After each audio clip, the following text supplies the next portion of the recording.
Glória a Deus. Queridos, eu vou aproveitar os amados em pé e pedir que abra a sua Bíblia em 1 Coríntios, capítulo 12. Vamos fazer nossa leitura inicial, a partir da qual faremos toda a nossa reflexão desta noite, do tema desta noite. Capítulo de número 12, versículo 27. Todos conseguiram encontrar, amados? Muito bem, então é um trechinho bem curto das Escrituras.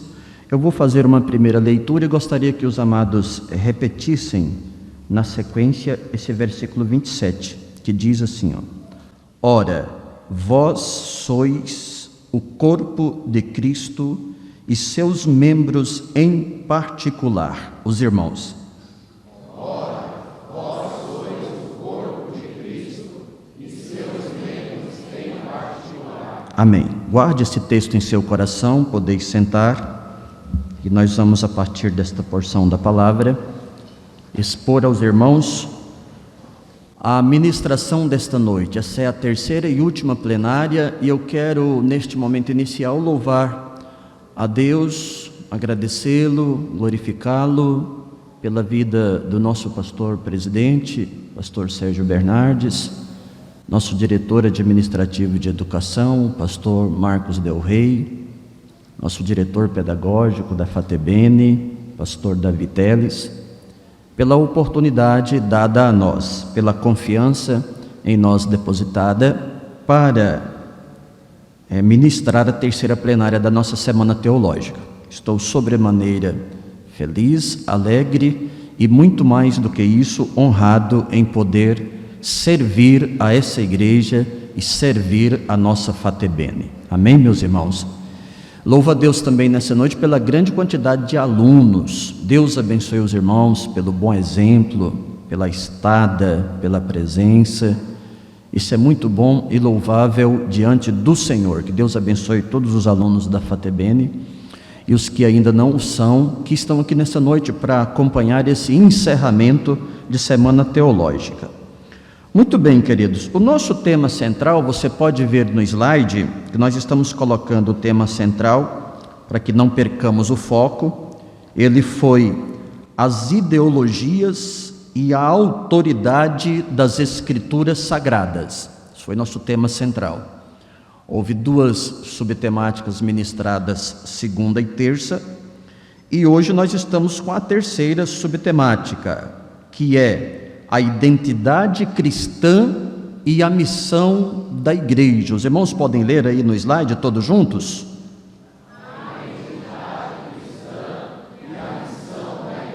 Muito bem, queridos irmãos.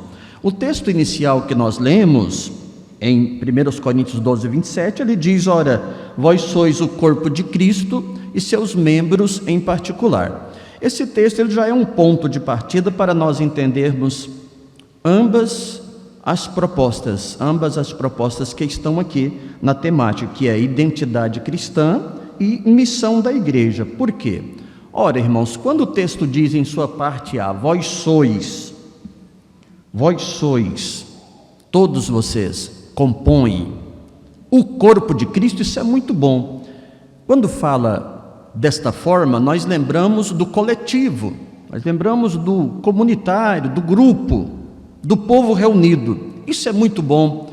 É muito bom pensarmos no culto, na reunião, no congresso, na festividade, na comunhão do povo junto. Isso é maravilhoso. Só que a parte B desse versículo nos chama uma responsabilidade muito grande. Nessa versão ARC, Almeida Revista e Corrigida, diz assim, e seus membros em particular. Ou seja, eu não posso, à luz de uma revelação dessa dada a Paulo, pensar só no coletivo, pensar só no corporativo. Eu tenho que pensar na minha responsabilidade individual. E isso me lembra identidade cristã. Há, queridos, um individualismo também na membresia do corpo de Cristo. E eu preciso, com muita seriedade, com muita responsabilidade, pensar nessa individualidade, porque é fácil ser crente na comunidade, é fácil ser crente no culto, é fácil ser crente na reunião, é fácil ser crente no congresso, no encontro, na conferência e na individualidade. Como está a nossa vida?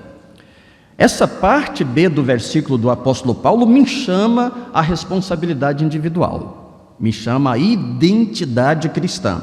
Então o que nós temos aqui, queridos, é que a identidade, no sentido geral, ela é a forma de alguém se apresentar. Você encontra isso lá na página 15 da apostila, quem tem a apostilinha em mãos aí.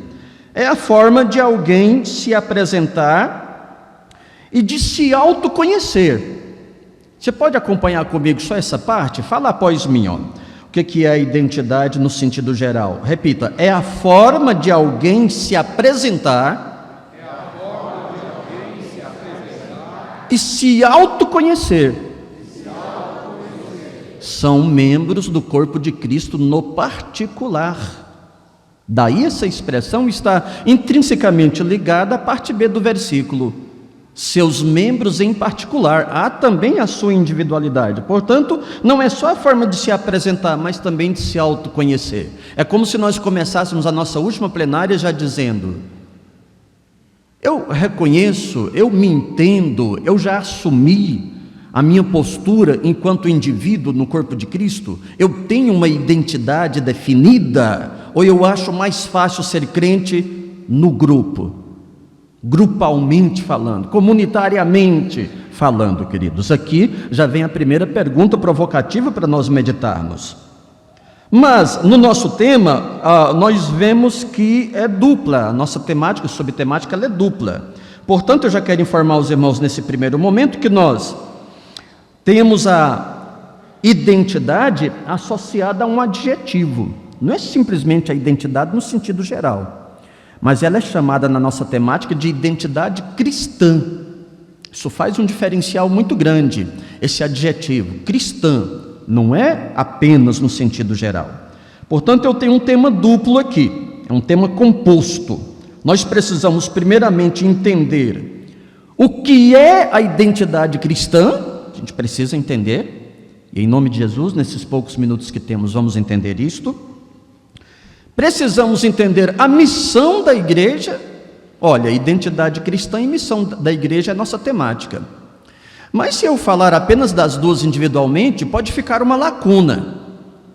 Então, amados, é interessante que eu entenda a junção das duas.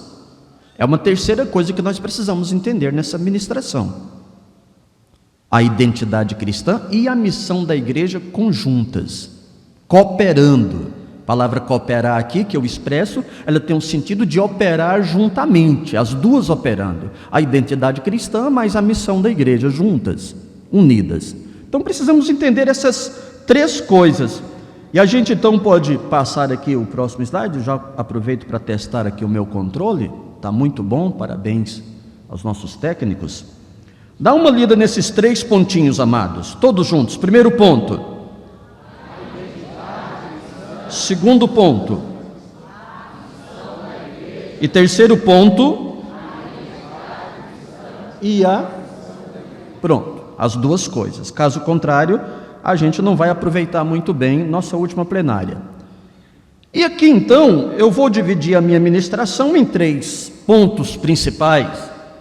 Se nós temos que entender as duas e temos que fazer essa junção, três pontos aqui principais é o suficiente para nós entendermos a ministração dessa noite.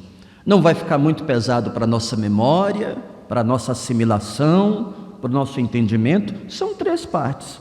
É claro que elas terão suas profundidades bíblicas. E eu não quero outra coisa nesta noite, amados, confesso de todo o coração aos irmãos, senão que a Bíblia responda os nossos questionamentos aqui. Amém? Combinado? Ela é a inerrante, ela é a infalível palavra de Deus, penetrante como espada de dois gumes, que vai lá até a divisão da alma, do espírito, das juntas e medulas, tão poderosa que é apta para discernir, sabe o quê? Os pensamentos. A palavra, ela é apta para discernir o que passa aí pela mente dos irmãos. Quantos acreditam assim?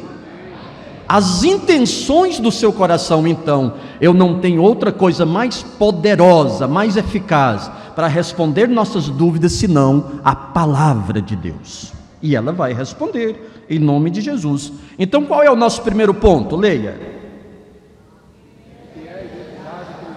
O que é? Agora mudamos um pouco as expressões. O que é a identidade cristã? É uma pergunta indireta. Por isso que não tem o ponto de interrogação lá. Nós chamamos de pergunta indireta. O que é a identidade cristã? Número 2. Eu preciso que essas perguntas me provoquem a querer entender. E por último, número 3, leiam.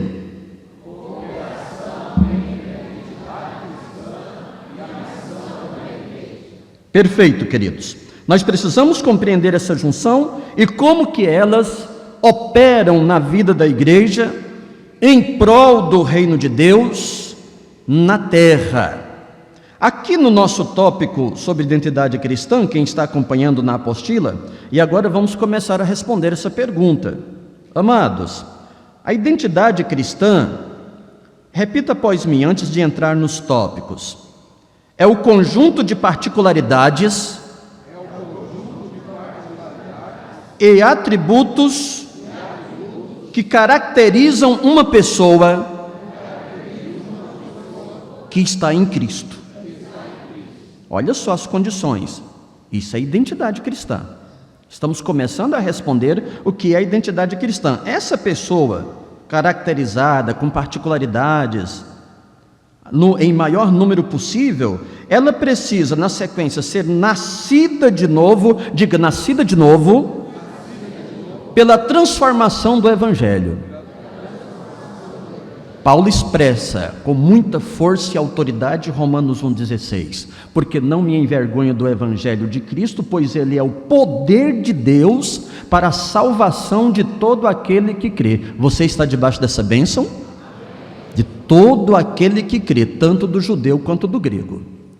O Evangelho de Jesus Cristo é essa bomba poderosa, atômica, que destrói o poder do pecado no coração do homem, e assim já o fez em nossa vida, para a glória do nome do Senhor. Portanto, é preciso ser nascida de novo e transformada pelo Evangelho para poder sustentar, para poder mostrar ao mundo, à igreja, à comunidade, a sua identidade, Mas essa identidade, queridos, essa identidade cristã, que significa, dar-se a conhecer, para que ela realmente seja identificada pelo mundo, quem vai identificar é o mundo. Ela pressupõe algumas coisas importantes, e agora estão os tópicos no slide que eu quero que você acompanhe comigo. Identidade cristã, ela consiste em, primeiro, letra A. O que diz a letra A? Leiam. O que Deus nos ensina em sua palavra em Gênesis 1:26? Lá diz assim, façamos o homem a nossa imagem, conforme a nossa... Permita-me ater um pouco a imagem. O que é a imagem? A imagem não é outra coisa senão a representação física de algo. Repito, representação física de algo. Tem gente que tenta espiritualizar isso, jogar o sentido figurado, tentar colocar metáfora, mas é a imagem mesmo. Há uma regra em hermenêutica que a Bíblia se interpreta literalmente. Aqui está falando de imagem. Imagem é uma representação física de algo. E a Bíblia diz que Deus propôs e projetou, façamos o homem a nossa... Sabia que você é a imagem de Deus? Amém? A nossa imagem. É como se Deus estivesse dizendo assim, a minha manifestação ao mundo é assim, nessa imagem de vocês aí, nesse aspecto. No versículo 27, ele vai dizer, assim criou o Senhor Deus o homem, macho e fêmea os fez, mas conforme a sua imagem.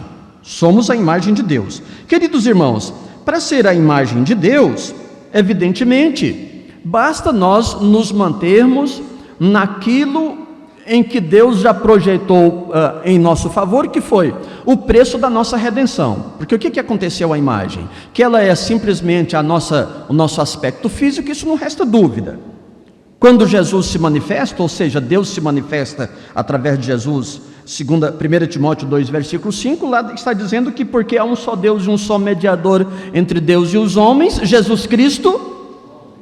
Não é Jesus Cristo um ser estranho? Jesus Cristo um anjo? Jesus Cristo algo misterioso? Não, Jesus Cristo homem. Quem é Jesus? A imagem de Deus. Como que ele é? Como eu e você.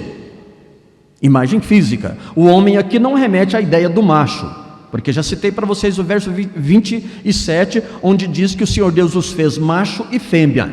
Ele cria a sua imagem, o irmão é a imagem de Deus, a irmã também é a imagem de Deus, todos somos a imagem de Deus. Isso fica confirmado nos versos 26 e 27, macho e fêmea os fez, todos somos a imagem de Deus, a imagem do Senhor. É por isso que a Bíblia vai nos admoestar, e na sua apostila tem também a referência de 1 Coríntios 6, versículos 19 e 20, onde temos registrado: ou não sabeis que o nosso corpo é o templo do Espírito Santo que habita em cada um de vocês? Receba isso aí, que habita em cada um de vocês, proveniente de Deus, e que vocês não são uma propriedade de vocês mesmos. Portanto, fostes comprado por bom preço. Há motivo para glorificarmos a Deus em nosso corpo, nesse corpo aí. Diz o verso 20: foste comprado por bom preço, glorificai, pois, a Deus no vosso corpo e no vosso espírito, os quais pertencem a Deus. Corpo físico, corpo humano, imagem de Deus, ele pertence a Deus. Essa verdade já foi dita numa plenária anterior. Ele pertence a Deus, queridos. Então, primeira condição, primeiro requisito, primeiro pressuposto de ter identidade cristã, irmãos, é honrar essa imagem que há em nós. Honrar essa imagem de Deus que há em nós. Mas na letra B, eu tenho algo importante a trazer para você. Não é só ser a imagem. O que diz a letra B? Leia. Parecer-se como moralmente. Moralmente. Ora, o que seria parecer-se moralmente com Deus? A segunda parte do verso 26, aliás, eu estou lá lendo só a parte A desse versículo, lá diz assim, ó, lá diz que o Senhor Deus fez o homem à sua imagem, projetou a sua imagem, façamos o homem à nossa imagem, e depois tem uma conjunção subordinativa conformativa que me chama muita atenção. A nossa imagem, fez a imagem dele conforme a semelhança.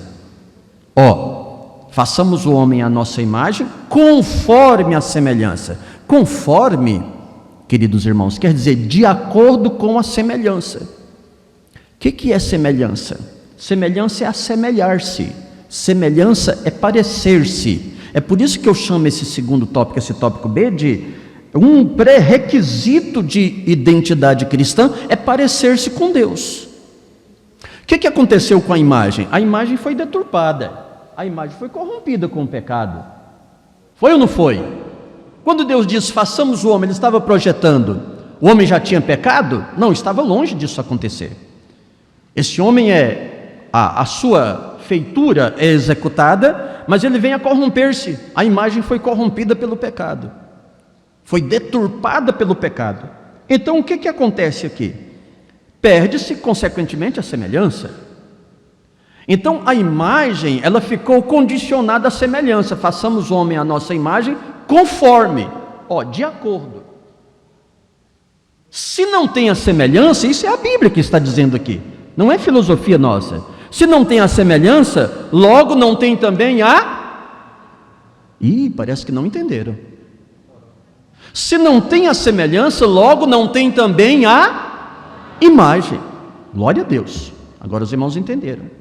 Façamos o homem à nossa semelhança, mas de acordo, conforme, façamos o homem à nossa imagem, mas de acordo, conforme a semelhança.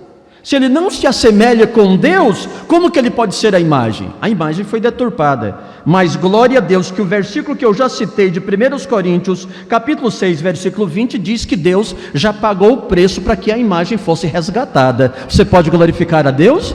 já foi pago o preço, fostes comprados por bom preço. Então esse preço que foi pago é o mesmo lá de 1 Pedro capítulo 1, versículos 19 e 20, não foi com coisas corruptíveis como prata ou ouro que nós somos resgatados, que a imagem foi resgatada, mas foi com o precioso sangue de Jesus Cristo, irmãos, que nós fomos resgatados. O preço pelo resgate da imagem já foi pago. Agora, a responsabilidade por identidade cristã é minha, é sua. Sois membros do corpo em particular, tem a sua individualidade. Não confiemos e não levemos em conta só o coletivo, não.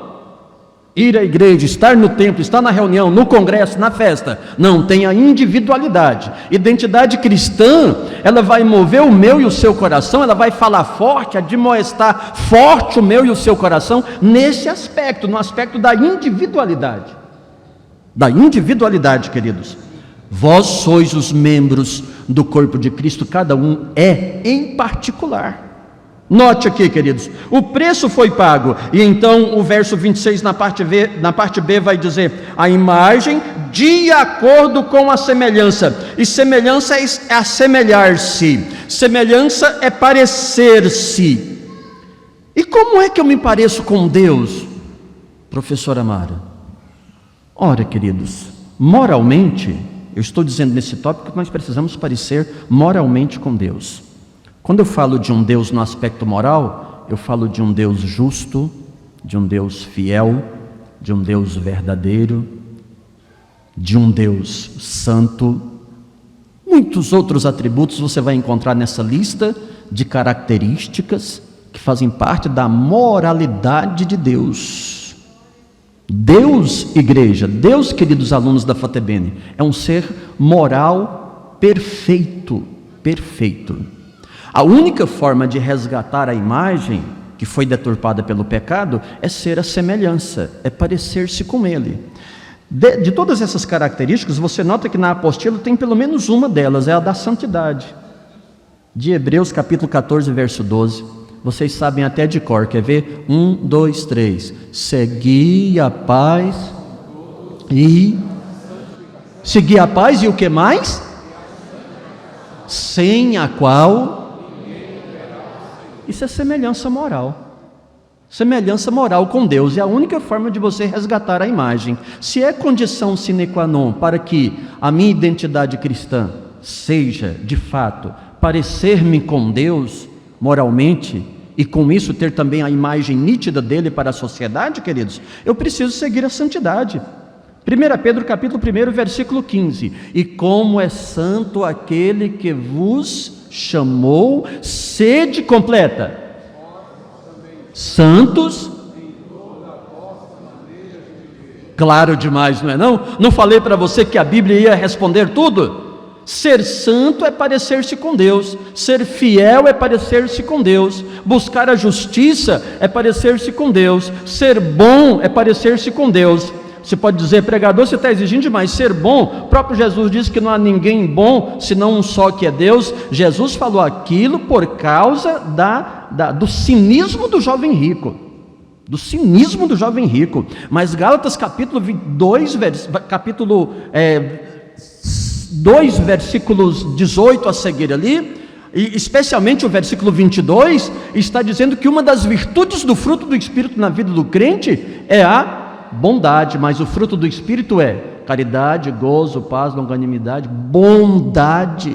Sim, Senhor, é parecer-se moralmente com Deus. Quantos podem me entender até aqui? Características morais de Deus, amados, isso resgata a imagem. Quer ter identidade cristã? Honre a imagem de Deus na sua vida. Quer ter identidade cristã? Pareça-se com Deus moralmente. Você precisa parecer-se com Deus. Isso não é exagero, isso é simples, é bíblico, está aqui. Quer ser identidade cristã verdadeira? Letra C, leia a letra C, amados. Eu escolhi esse texto aí que está na apostila, Mateus 11, 28, até era do 28 a 30. Coloquei só 28 na apostila, mas Jesus está fazendo um convite ali. Um convite. Verbo vir no imperativo, ele diz, vinde a mim, todos vós que estáis cansados e sobrecarregados, e eu vos aliviarei. Ele está dizendo, ele está fazendo aqui um contraste entre o jugo dele e o jugo do pecado. Eu vos aliviarei. Tomai sobre vós o meu jugo. Aí ele apresenta o jugo dele. Tomai sobre vós o meu jugo. E aqui vem o verbo que eu mais amo em todo esse texto. E aprendei de mim. Aprendei de mim, que sou manso e humilde de coração. Note que é importante que não é manso e humilde de aparência, não. Identidade cristã não é mostrar uma pseudo-humildade, não é mostrar uma aparente humildade. Isso contradiz com o que a Bíblia ensina.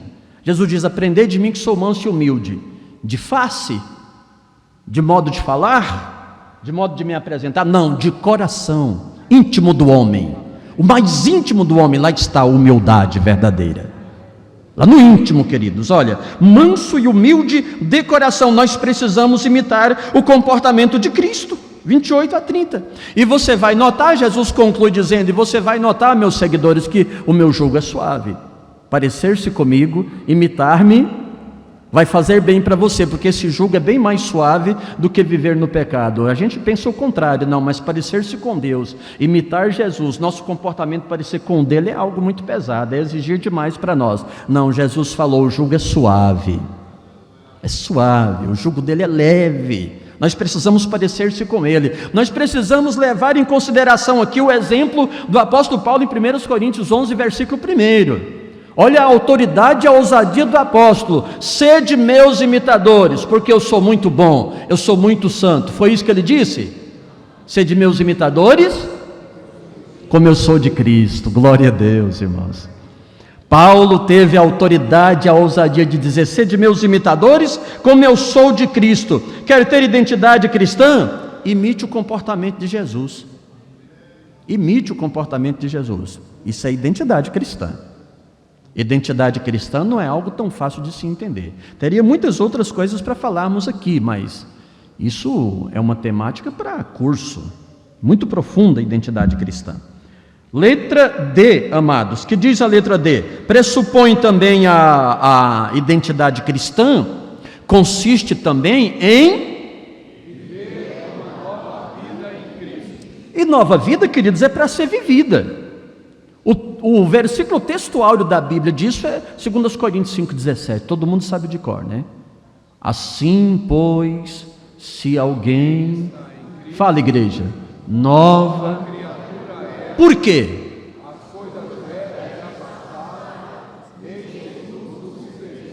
Glória a Deus.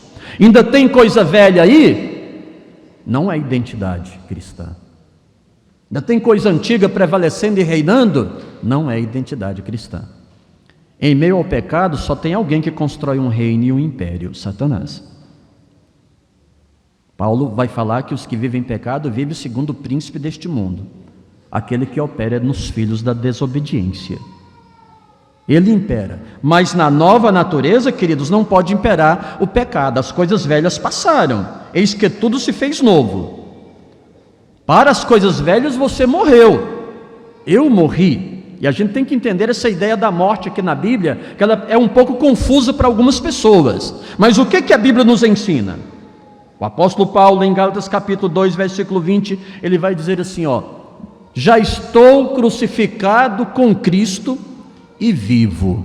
Glória a Deus, você diz vive. Mas ele vai dizer não eu, e vivo não eu, mas Cristo vive em mim. E olha o complemento. E essa vida que agora vivo na carne, ele fala de carne ali, no seu sentido natural, carne, o corpo. Essa vida que vivo no corpo, vivo-a na fé do Filho de Deus, o qual se entregou por mim. Ou seja, para o mundo e o pecado eu sou um morto, mas eu vivo porque a vida de Cristo habita em mim. Você pode glorificar a Deus por isso, queridos? A vida de Cristo habita em mim. Estou crucificado com Jesus, glória a Deus. Ele se entregou a si mesmo por minha vida, para poder resgatar minha imagem, para poder resgatar minha semelhança, que foi deturpada pelo pecado. Então você ouvir pregadores por aí dizendo, venha para Jesus, você é a imagem de Deus. Como? Como que é a imagem de Deus com a imagem deturpada, com a semelhança deturpada? Pelo pecado, pelo adultério, o roubo, a prostituição, o mal, de um modo geral. Ela precisa ser resgatada pelo poder do sangue de Jesus. É por isso que a igreja não pode se cansar de evangelizar, mas é a segunda parte da nossa ministração. Vamos em frente. É preciso então viver a nova vida, e por isso, letra E, outro pré-requisito. Você está susceptível a qualquer momento da sua vida, o homem velho querer imperar. A velha natureza tem que ser sepultada. Paulo, apresentando isso na simbologia do batismo, ele diz assim: irmãos, eu vou pecar para que a graça possa abundar em mim. Aí no versículo 2 ele começa a responder: de modo nenhum, irmãos, nós que estamos mortos para o pecado. Romanos capítulo 6, a partir do versículo 2, como viveremos ainda nele? A gente já morreu para o pecado. Falamos agora no tópico anterior: vivo não mais eu, mas Cristo vive em mim. Eu já estou crucificado com Jesus. Isso é identidade cristã. Note aqui, queridos: ou não sabeis que todos quantos fomos batizados em Jesus Cristo, fomos batizados na sua morte? Fomos batizados na morte. Paulo está perguntando: porventura vocês não sabem? De sorte que fomos sepultados com ele pelo batismo. Aqui ele mostra a simbologia do batismo na morte. Na morte. O batismo se tornou uma grande simbologia para o crente, aquela confissão pública que nós fazemos, porque ali é como se estivesse sendo batizado na morte de Jesus. Jesus morreu, para que, como Cristo ressuscitou dos mortos pela glória do Pai, assim também andemos nós em novidade de vida. Glória a Deus, vida nova, comportamento novo, atitudes novas, imagem e semelhança de Deus. Isso é identidade cristã. É forte, não é, irmãos? É forte isso. Note bem aqui, ó. Lá no capítulo 4, versículo 16, ele vai dizer: por isso, irmãos, não desfaleçamos. Você pode pensar, mas o ministro da última plenária, a gente é tão fraco, a gente é tão sujeito ao pecado. É até bom pensar assim. Paulo disse em certa época que quando eu penso que sou fraco, então sou forte. É melhor pensar assim do que querer ser muito robusto na fé e depois estar desviando dela, não é? Mas ele vai ensinar dizendo: quando penso que sou fraco, então sou forte. Não desfaleçamos, mas ainda que esse homem exterior se corrompa, o interior tem que estar renovado dia a dia. Você é nova criatura em Cristo Jesus, renovado a cada momento. É pré-requisito para a identidade cristã, manter a velha natureza sepultada. Glória a Deus. Forte isso aqui para a identidade cristã. Pré-requisito para ter identidade cristã verdadeira. Letra F. Ih, pastor, aí pegou. Como pode ser isso? A Bíblia tem uns mistérios, né, meus irmãos? E a gente já viu tanta coisa sendo pregada em cima desses versículos que fala de vida e de morte aqui espiritualmente. As pessoas se confundem um pouco, precipitam um pouco na hermenêutica e apresentam coisas para nós muito estranhas, muito diferente do que o texto literalmente diz. Então vamos em frente aqui para a gente entender o que é ser vivo e morto ao mesmo tempo. O que é isso, queridos? Colossenses 3, 1-3 diz assim, eu acho que vocês conhecem bem esse texto: portanto, se já ressuscitaste com Cristo, quem ressuscita está morto ou vivo? Está morto ou vivo? Não, mas quem ressuscita após a ressurreição está morto ou vivo? Vivo. Antes de ressuscitar ele era o quê? Opa, então a palavra de Deus está nos tirando do pecado como alguém que ressuscitou agora para a vida. Lá, morto.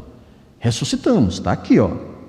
Se já ressuscitaste, inclusive tem um condicional aqui no meio do caminho. Se já ressuscitaste com Cristo, vamos traduzir melhor: se já vieste para a vida, então vocês devem fazer uma coisa, como identidade cristã: buscai as coisas que são de cima, onde Cristo está assentado.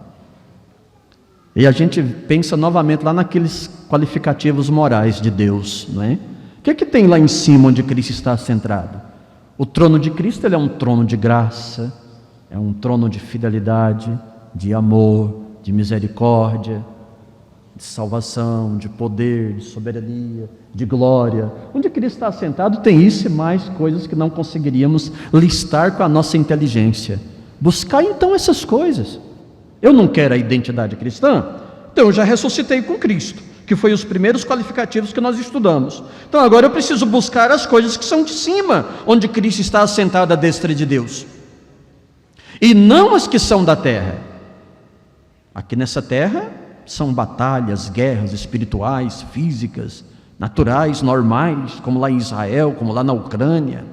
Embates, debates, pecados e mais pecados, são as coisas da terra. Mas onde Cristo está tem coisa gloriosa para a sua vida.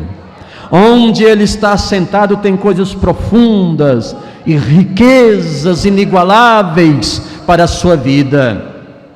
Se já ressuscitaste, buscai. E a gente fica feliz porque aqui a Bíblia está nos atribuindo vida. Vamos em frente, vamos continuar meditando. Versículo 2 diz assim: pensai nas coisas que são de cima. Até o seu pensamento, como identidade cristã, tem que ser nas coisas de cima, e não nas que são da terra.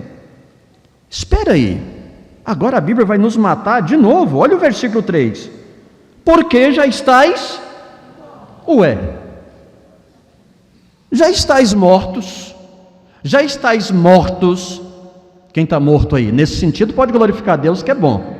Eu estou. Porque já estáis mortos, e a vossa vida está escondida com Cristo em Deus. Vivo, não mais eu, mas Cristo vive em mim. Gálatas 2, versículo 20.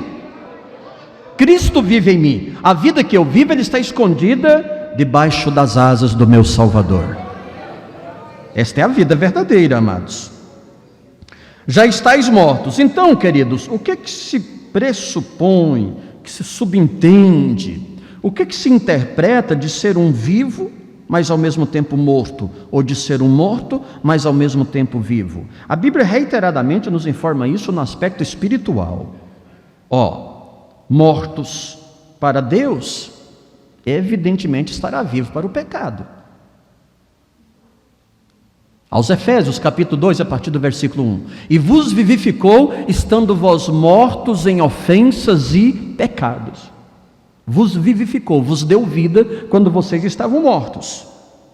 Efésios vai informar com sobra de informação, em que noutro tempo andaste, ou seja, os pecados, segundo o curso deste mundo, segundo o príncipe das potestades do ar. Esse segundo aqui é semelhante àquele conforme lá de Gênesis capítulo 1, versículo 26, é também uma conjunção coordenativa conformativa, segundo, de acordo com este mundo, de acordo com quem mais que eu citei há pouco, com o príncipe das potestades do ar, do espírito que agora opera nos filhos da desobediência. Quem vive em pecado está construindo um império para ele.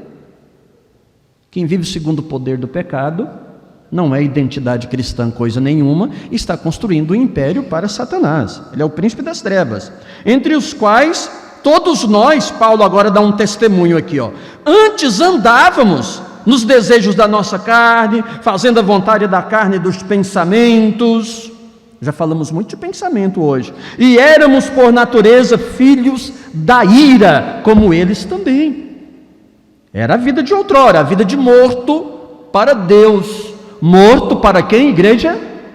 Para Deus. Era essa daqui, Mas, estando nós ainda mortos, olha que versículo maravilhoso, 5. Ainda mortos em nossas ofensas, nos vivificou juntamente com Ele. Pela graça sois salvos. Nos vivificou, queridos irmãos, alunos, professores, irmãos e irmãs queridos, nessa noite, nos vivificou e nos ressuscitou. A mesma mensagem lá de Colossenses capítulo 3, e nos ressuscitou juntamente com Ele e nos fez assentar nos lugares celestiais em Cristo Jesus, para mostrar nos séculos vindouros as abundantes riquezas da sua graça, pela sua benignidade para conosco em Cristo Jesus. Então, mortos éramos para Deus. Se assim era, vivos éramos para o pecado. Vivíamos para Ele, em prol dEle. Mas quando a gente vem para Jesus, vai acontecer uma outra morte, só que agora o contrário, é uma morte para o pecado e uma vida para Deus, o Todo-Poderoso, uma vida para Ele. Daí eu ter colocado esse tópico aqui aparentemente polêmico, mas tão fácil de entender como essa luz que está clareando aí para nós. Número 2, o que é que diz o número 2 aí? Vivos e mortos para o pecado. Essa ainda está nesse slide? Está no próximo, não é? Olha lá, ó. Número 2, ó. Vivos para Deus, mas mortos para o pecado. Aqui nos versículos 5 a 7 do mesmo Colossenses, o apóstolo Paulo completa essa mensagem. A Bíblia responde para você, não precisa nós filosofarmos nada aqui. Se estamos vivos para Deus e já morremos para o pecado, e isso é a identidade cristã, mortificai, pois, os vossos membros que estão sobre a terra. Aqui Paulo está falando do corpo físico, porque a palavra carne, queridos, a palavra carne, que etimologicamente significa não o corpo em si, mas a natureza pecaminosa, não tem outro representante para ela senão o próprio corpo. A gente já falou de imagem nessa ministração. A imagem da carne do pecado é o corpo também. Agora, as pessoas que escolhem se quer que seu corpo seja a imagem do pecado ou seja a imagem de Deus. Isso é uma escolha, né? Paulo está falando exatamente disso que acabei de dizer para os irmãos. Os membros que estão sobre a terra.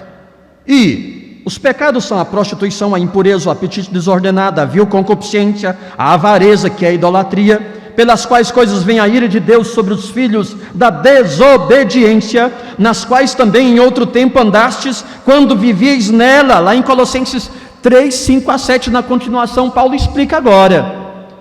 O vivo para o pecado que morreu para ele, mas que era morto para Deus, mas que começou a viver para Deus.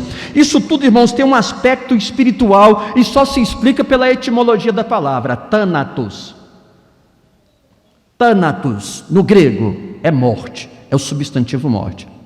É claro que os escritores, como por exemplo aqui em Efésios 2, verso 1, se você ler, você não vai encontrar thanatos, porque thanatos é o substantivo que dá nome para a morte. A mitologia grega chegou a criar deuses mitológicos para thanatos. Lá em Efésios você vai encontrar necros, que é a morte do corpo físico. Mas se a Bíblia usar necros, se a Bíblia usar pentainos, que são palavras gregas, que significa morto, que faleceu, que morreu, a ideia é de thanatos. Etimologicamente, essa palavra, igreja, queridos professores e alunos, significa separação. É aqui que você entende esses textos. Separação.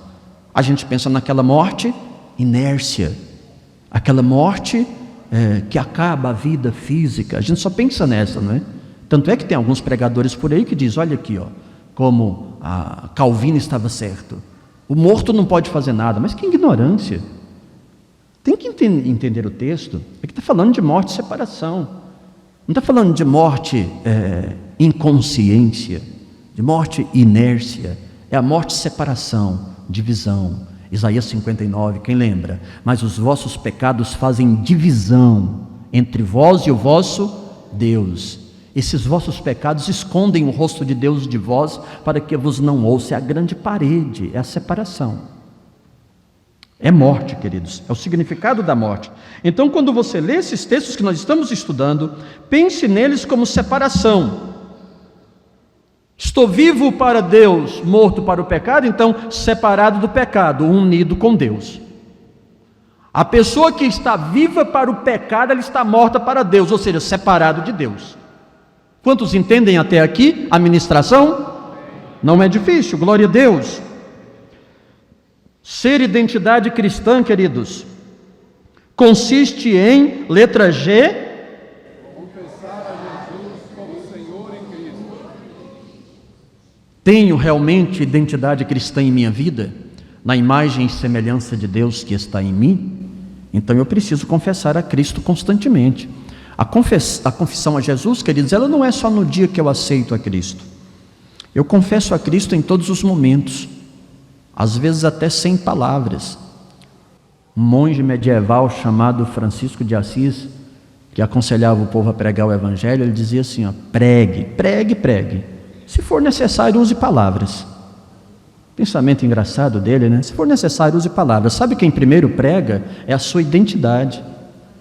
A sua identidade prega primeiro. Não estou dizendo que você não vai pregar com a voz, precisa. Daqui a pouquinho vamos falar. Mas pregue primeiro com sua identidade. Lá na Câmara dos Vereadores, querido Eliezer. Lá na sua sala da faculdade. Lá na escola. Lá na sua vizinhança. Quando você sai e chega em casa. Na sua relação com os vizinhos. Sua vida prega em primeiro lugar. Como é teu comportamento? Qual o nome que você tem na sociedade? Mais digno de ser escolhido é o bom nome do que as muitas riquezas. Provérbios 22, versículo 1. Identidade cristã, esse tema é forte. Mas nós temos que pensar nele para que tenhamos uma igreja mais frutífera, uma igreja mais abundante, uma igreja mais consciente, uma igreja que glorifique com maior convicção o Deus a quem ela serve. Então note, queridos, confessar a Jesus como Salvador. Ele mesmo afirmou: aquele que me confessar diante dos homens, eu também o confesso diante de meu Pai que está nos céus. E não pense que isso acontece só com os lábios, mas com a sua identidade. Mas aquele que me negar diante dos homens, com seu comportamento mesmo, com sua identidade, eu também o negarei diante de meu Pai que está nos céus. Mateus, tá? Não é o pastor Amaro não, Mateus 10, 31 a 33. É a Bíblia nos responde tudo. Ela tem a resposta para todos os nossos questionamentos. Além disso, querido, de todos esses pressupostos, requisitos para uma identidade cristã verdadeira, letra H, foi uma promessa de Jesus, isso não vai cair jamais por terra. E recebereis poder ao vir sobre vós o Espírito Santo, e ser-me-eis o que, igreja? Testemunha. Vocês vão testemunhar de mim, serão minhas testemunhas, disse Jesus. Isso é bom demais para nós pensarmos, é algo glorioso. Mas é preciso, para que seja essa testemunha, e, letra I, o que diz? Todos conhecem de cor Mateus 5, 13 e 14, e poderíamos citar outras referências, como a escritura de Paulo aos Colossenses mesmo, que dizia: entre os quais brilhais como astros no mundo. Ora, o que é um astro? Um astro é aquele que não tem luz própria. Quem entende um pouquinho aí da astrologia aí, sabe que o astro ele não tem luz própria, ele reflete a luz do sol. Lá em Malaquias capítulo 3 diz que o nosso sol da justiça já nasceu, Jesus Cristo. Quem brilha, quem é luz do mundo, está refletindo a luz de Jesus, se comporta como Ele, vive como Ele, imita Ele, assim como Paulo nos admoestou, igreja. Então veja bem, vós sois a luz do mundo, o sal da terra. É o que diz aqui a referência de Mateus 5, 13 e 14, em consonância e harmonia com uma cadeia literária bíblica muito grande. A Bíblia toda nos ensina sobre isso. Então, queridos, para terminar, pressupostos de uma identidade cristã, letra J.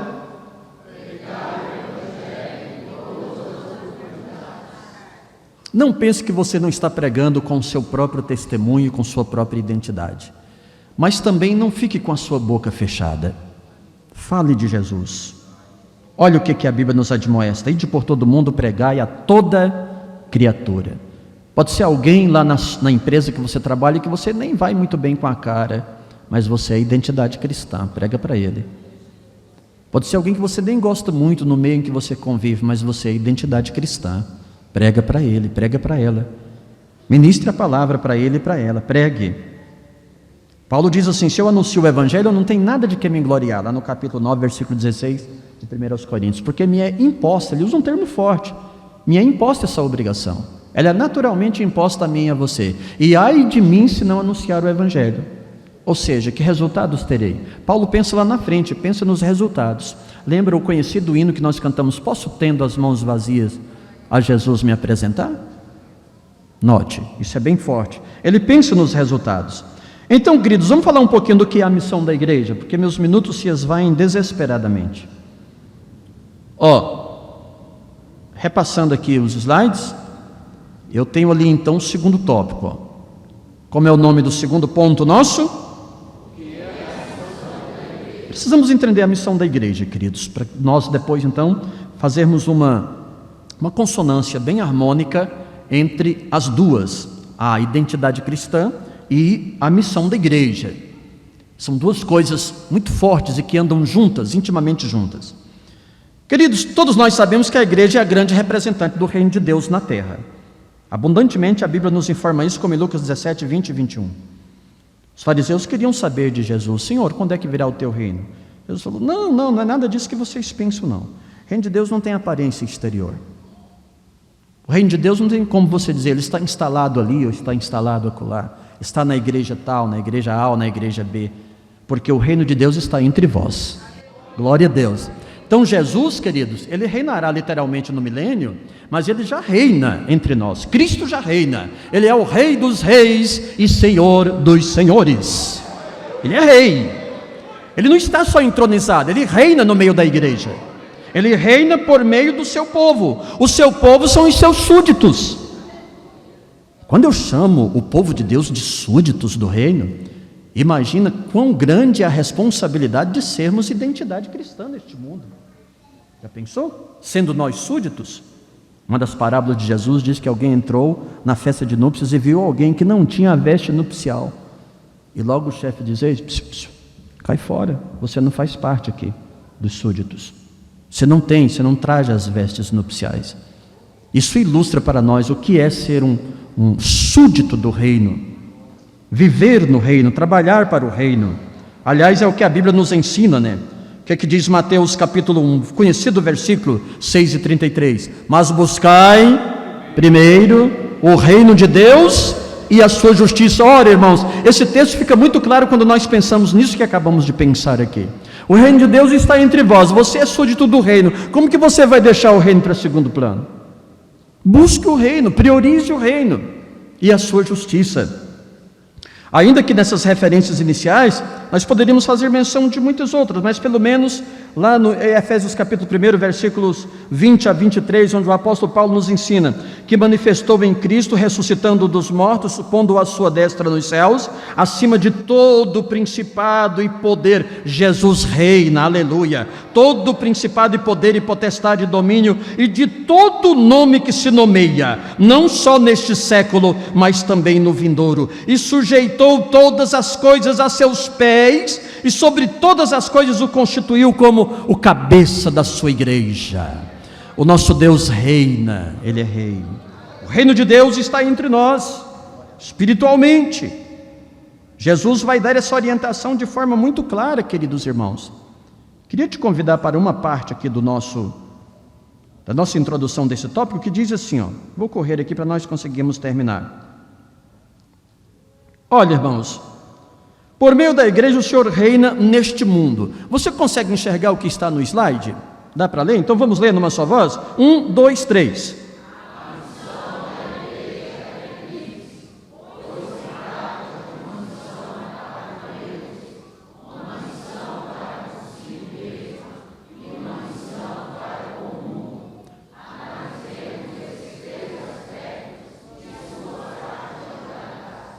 Então a igreja tem uma missão tríplice.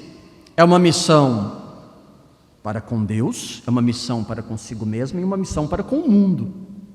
Quando você ouve missão e se emociona, né? Missões, gostamos muito de usar o plural, e você queria ir para a África, para a Ásia, queria ir para a Europa, para os confins do mundo.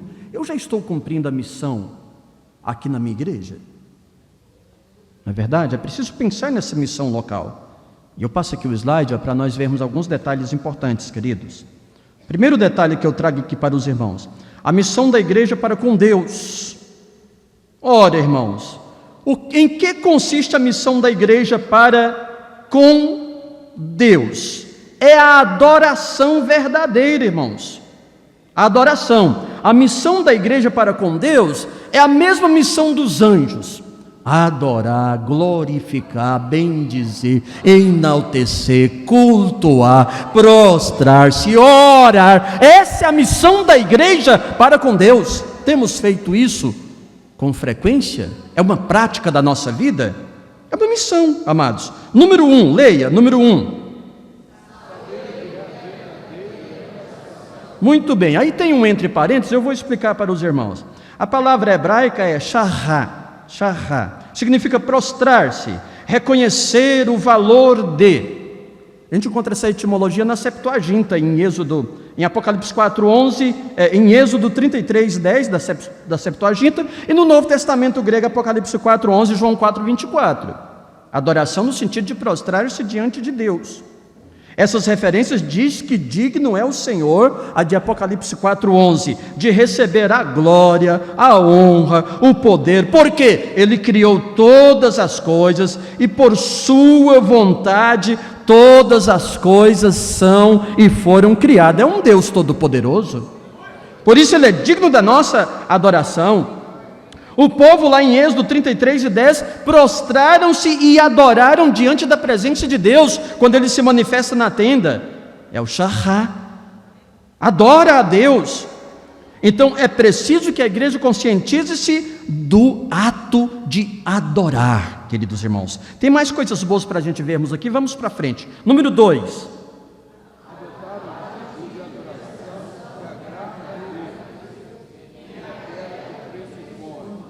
Mas pressupõe aqui, queridos, olha, duas coisas maravilhosas, 3 coisas, vai até a letra C aí, ó.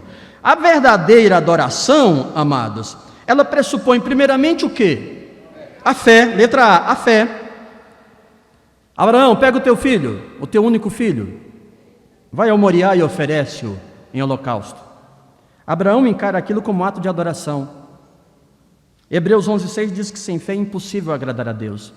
Versículos 17 a 19, do mesmo Hebreus, diz que Abraão pegou o menino e levou. E quando chegaram ao pé do Moriá, ele disse: olha, vocês ficam aqui, eu subirei mais o menino, adorarei e voltarei. Não, está errado, não é o singular. Adoraremos e, havendo adorado, voltaremos. Se você conferir qualquer versão em língua portuguesa, está no plural. Mas por quê? Só Hebreus 11, 17 a 19 explica. 17 a 19 de Hebreus diz que Abraão estava pronto a sacrificar o menino, porque ele tinha fé, ele tinha confiança que Deus iria ressuscitá-lo depois. O que ele pressupôs? Ele pressupôs o seguinte: olha, Deus disse que em Isaac será chamado a minha descendência, agora Ele me manda matar o menino. Só tem uma possibilidade: eu mato e ele ressuscita. Isso é adorar, amém? Ele disse que ia subir, adorar e voltar, querida. A ideia de oração, ela é primeiramente fé. Foi esse mesmo Abraão que Deus disse: olha, a fé pressupõe também, letra B, obediência. Sai da tua terra, da tua parentela, vai para um lugar que eu te mostrarei. Ele nem sabia qual era o lugar. Ele levanta e vai ou não vai? Levanta e vai, é obediência. Verdadeira adoração pressupõe, queridos, a obediência. Como é a nossa adoração? Ela é cheia de fé? Ela é uma oração feita com obediência? Ela é aquela oração que você, por obediência, vem ao templo, vai à reunião, vai à oração e prostra-se diante de Deus e adora, esteja acontecendo o que estiver acontecendo? Crises financeiras, problemas, lutas, dificuldades, perseguições, e você está lá na adoração, pela fé e pela obediência. Abraão nos lega isso. Mas adoração é o que mais, queridos? Adoração é doação. Letra C, é o doar. É o doar. Eu preciso, no mínimo, doar a minha própria vida. Quantas vezes você vem na igreja? Doar é um ato de adorar.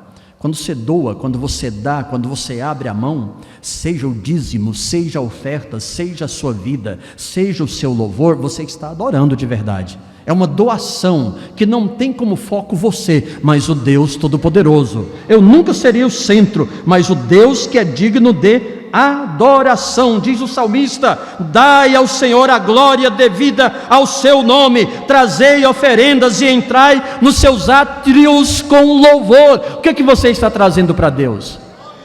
Não venha para a igreja trazendo suas lutas, suas dificuldades, suas dores, suas lágrimas. Não venha para a igreja trazendo suas queixas, suas reclamações. Não fique aqui cabisbaixo, zangado, aborrecido. Venha para doar a Deus.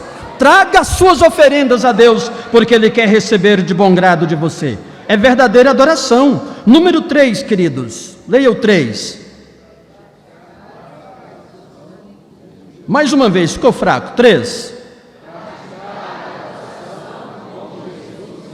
Perfeito.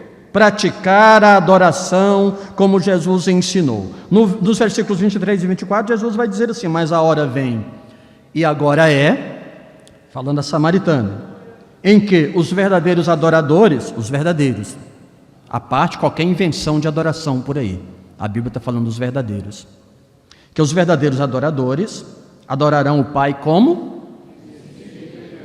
A verdadeira adoração nasce no espírito, nasce na alma. Ela não nasce na manifestação física, ela nasce no interior do homem.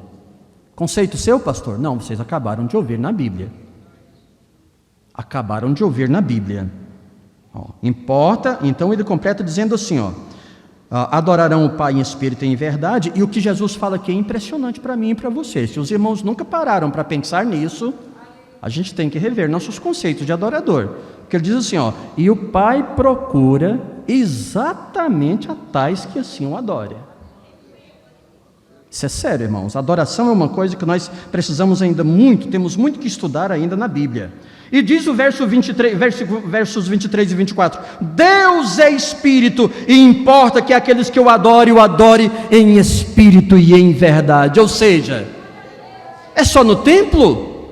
É só na oração? É só na igreja? É só na reunião? O verdadeiro adorador adora em espírito e em verdade. Não tem lugar, irmãos. Não tem lugar. Em todo lugar você adora a Deus. E Jesus, ele fez uma crítica muito grande falando dos falsos adoradores. Recitando Isaías 29, versículo 13, lá Isaías foi forte também. Ele dizia, profetizando, porque o Senhor disse: pois que este povo se aproxima de mim, e com a boca e com os lábios me honra. Isso é para nós, Deus falando, me honra, mas o seu coração está afastado para longe de mim. O seu temor para comigo consiste só em mandamentos de homens, do modo em que foi instruído, tradições. E a adoração verdadeira não estou encontrando nesses corações. Isso é muito forte, meus irmãos. Verdadeiro adorador não é uma coisa tão simples como se pensa. Não é só chegar aqui no templo e abrir a nossa boca e começar a gritar.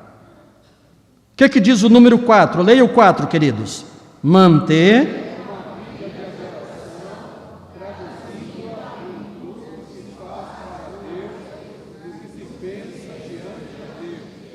muito bem, o que se pensa diante de Deus e o que se faz, isso também adora.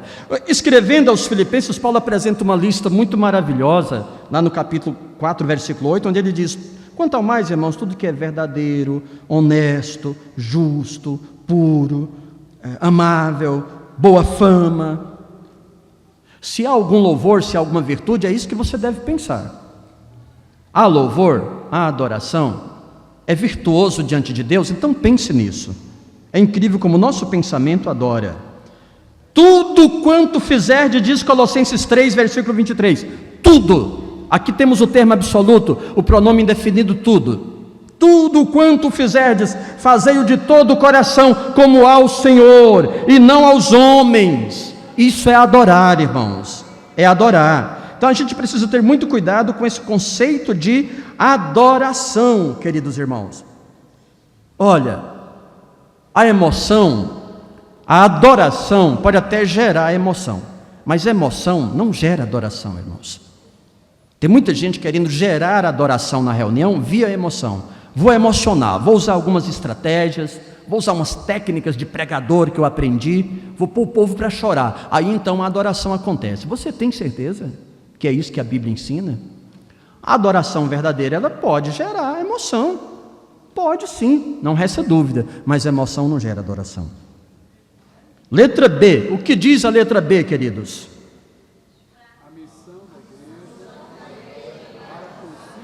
Isso, nesses últimos minutinhos. Ela tem uma missão para com Deus, mas ela tem uma missão para consigo mesma.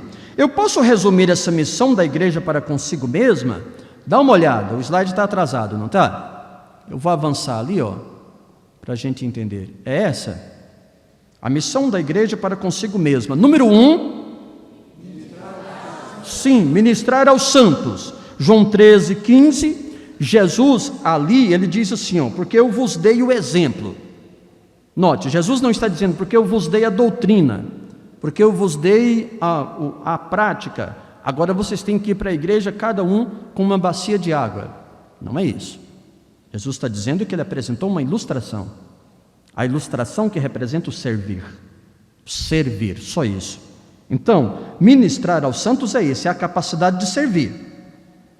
E Jesus é o primeiro interessado que isso, o servir se cumpra, porque ele veio não para ser servido, mas para servir e dar a sua vida em resgate de muitos. Na letra A, esse ministrar aos santos pressupõe o quê? Letra A, queridos.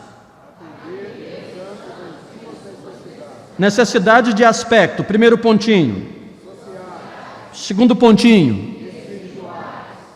Eu já tenho ali, a letra está pequena para mim daqui de longe, aqui atrás está mais fácil.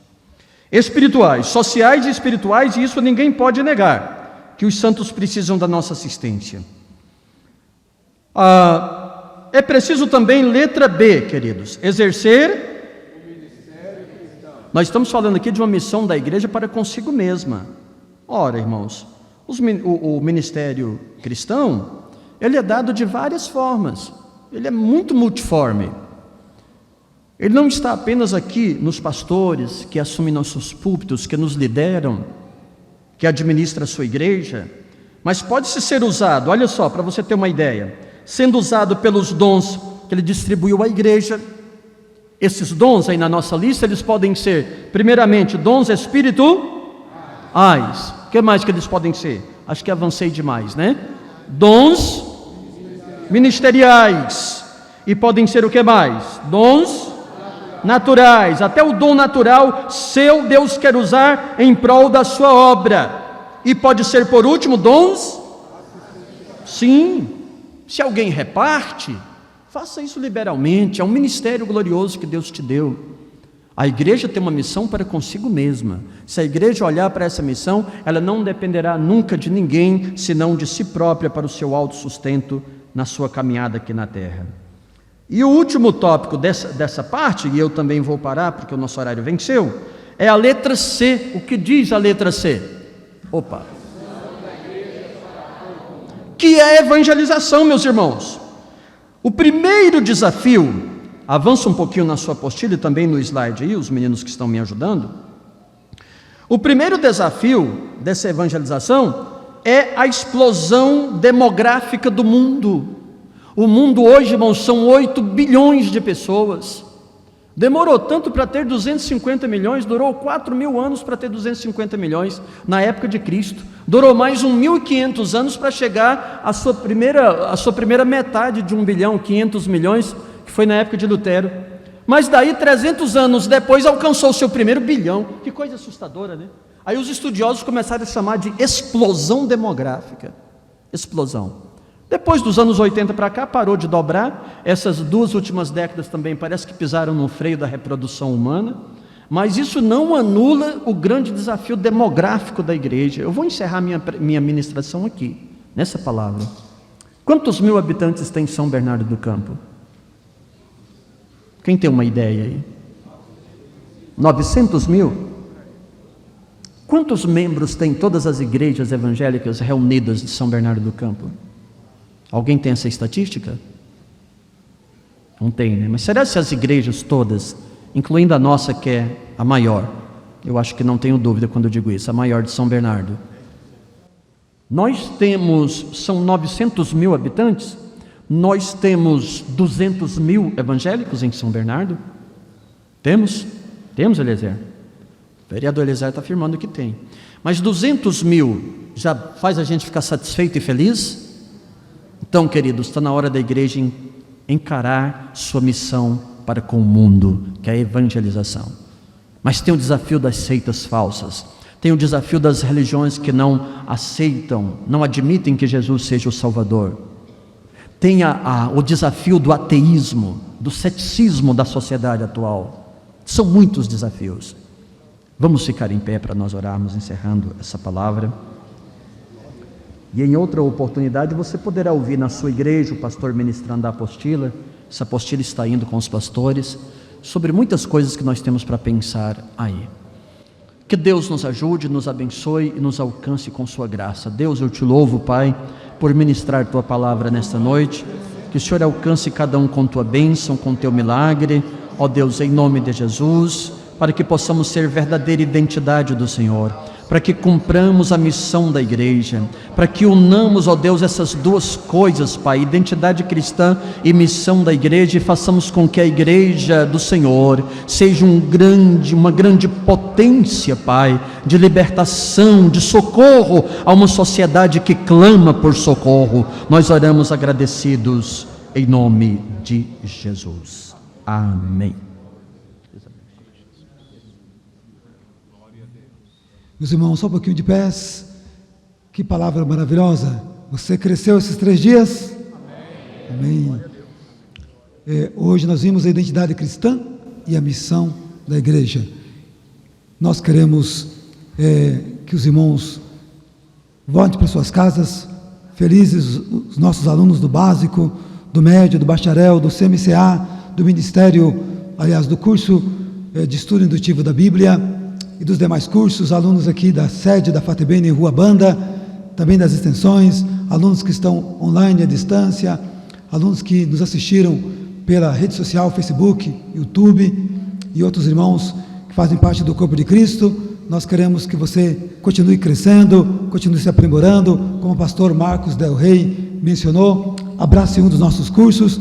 Muito agradecido a todos os alunos, a todos os professores, às igrejas que cooperaram conosco. Desde segunda-feira, nós tivemos aqui a gentil cooperação das irmãs ali do Parque São Bernardo, Grupo Lírio dos Vales, Pastor Jó, Jardim do Lago, Grupo Unidas da Fé, Pastor Paulo. Terça-feira, Parque Petrone, Pastor Vanildo, Grupo Voz de Canaã, Pastor Cláudio Fetosa, Jardim Cristo Rei, Grupo Lírio dos Vales. E hoje, gentilmente, as irmãs do Jardim Cambuí, Grupo Rosa de Sarão, Pastor Geraldo Martins, e do Jardim Telma, Grupo Nova de Paz. Muito obrigado ao pastor Sérgio Bernardes, a diretoria constituída aqui da minha parte, pela dedicação por esses 3 dias de vitória para cada um de nós, de crescimento espiritual, mediante a palavra de Deus. Vamos ouvir gentilmente o pastor Sérgio Bernardes, nosso pastor presidente. Graças a Deus. Meus queridos irmãos, vamos encerrar agradecendo ao Senhor. 3 dias de bênção que o Senhor Deus preparou a nós. Nós só temos que louvar ao Senhor por isso. Deus abençoe aos pastores que aqui estiveram ministrando, pastor Douglas Batista, segunda e terça, e hoje o pastor Amaro Fagundes. Deus abençoe o pastor pela disposição e também a exposição aqui da palavra, a ministração.